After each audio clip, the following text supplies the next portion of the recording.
रोकूंगा। तो कई लोगों को क्वेश्चन उठता होगा कि भंते लोग शिवम दान तो दोपहर में नहीं खाते हैं।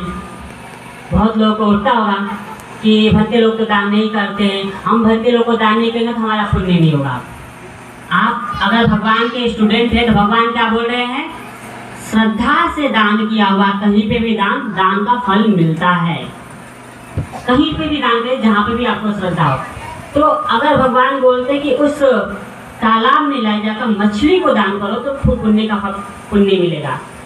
तो कोई मंदिर में रहने वाला, चाहे कोई अन्य धर्म का, चाहे हिंदू हो, मुस्लिम हो, सिख हो, क्रिश्चियन हो, उन्हें भी दान करे तो मिलेगा, जरूर मिलेगा।